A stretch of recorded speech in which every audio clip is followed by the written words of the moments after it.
Religion has a great sway, irrespective of any clime or any culture. And herein, in Silk Road, Nick Middleton chronicles his journey to Mount Kailash. Let me share that Nick Middleton is a professor of geography and an experienced travel writer and TV personality. In Silk Road, he just shares his journey to Mount Kailash. The story begins when he chooses a track to Mount Kailash with Sitan and Daniel. The purpose of the journey was to do Kora, that is Buddhist spiritual practice. He had heard a lot about the spiritual magic of Lake Mansarovar and Mount Kailash and wanted to experience on his own. They packed some sheepskin clothes for extreme cold weather and then hired a car that Sitan drove. They took a path leading southwest from Lhasa to Kashmir, the ancient fabled trade path called Silk Road. They came across beautiful natural sights of fleet gazelles and blooming valleys.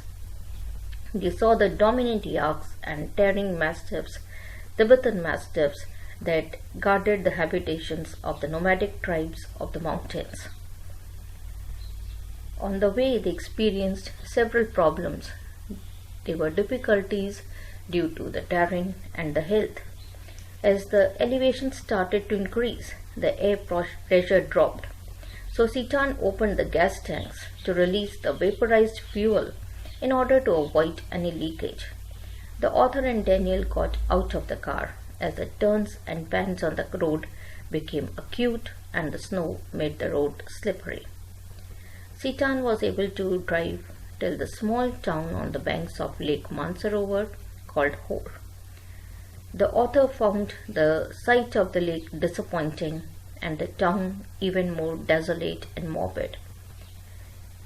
He had read a lot about the beauty of the place, and he had read that earlier pilgrims who visited this place were in tears to see the beauty, but what he found was the rubble and refuse, which made his experience a morbid one.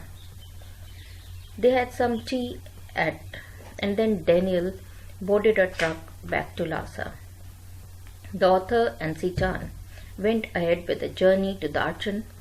Here the health problems of the author worsened and his sinus got completely blocked. He started having trouble breathing, and after a sleepless night, Sitan took him to Darchan Medical College. The doctor attributed his troubles to cold and fatigue and gave some medications to help him sleep. After relaxing sleep, the author recovered. At that particular moment, Sitan traveled back to Lhasa and author was all alone. He sat at the local cafe waiting to find other pilgrims who could accompany him to do the Kora at the mountain top. He was disappointed by the lack of pilgrims. Maybe he had chosen the wrong time. The other problem of the author was the language one.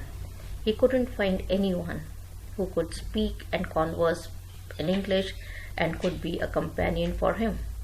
He was just thinking that his positive strategy, self-help strategy wasn't working, when all of a sudden he found Nobu approaching him.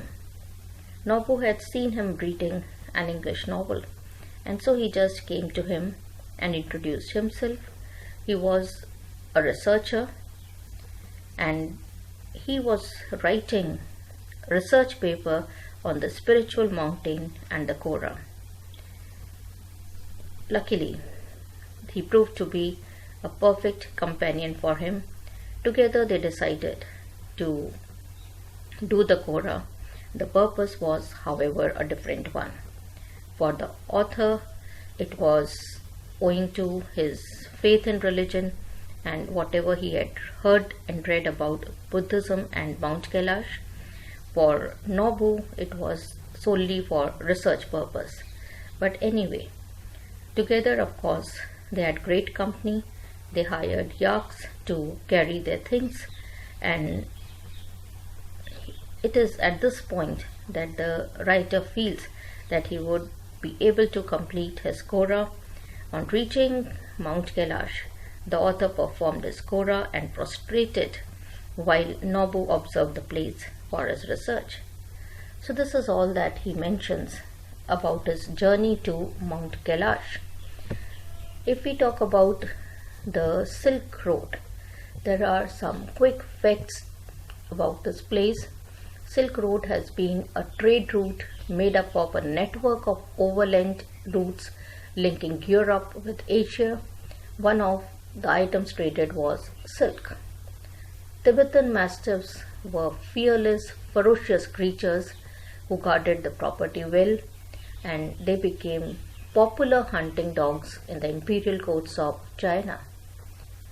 As for the account, we get to know that every year thousands of pilgrims enter Tibet for pilgrimage to the holy Mount Kailash. And Tibetan Kora is said to be the essential manifestation of Buddhism in Tibet and its antique culture. Likewise, Lake Mansarovar has a deep spiritual significance. And the pilgrims reach the place and they feel as if they have achieved everything when they reach Mount Kailash. So in all religions, in all cultures, we find this faith that drives the people to the difficult terrain. Think about any religion and the pilgrimage centers. Religion has its own appeal and people interpret religion in their own terms, and as one matures, one feels that one must do this Kora pilgrimage to the religious centers. Try out sometime and you will enjoy the journey, or of course the great faith of the people and one's own faith on reaching the holy shrines. Read Silk Road.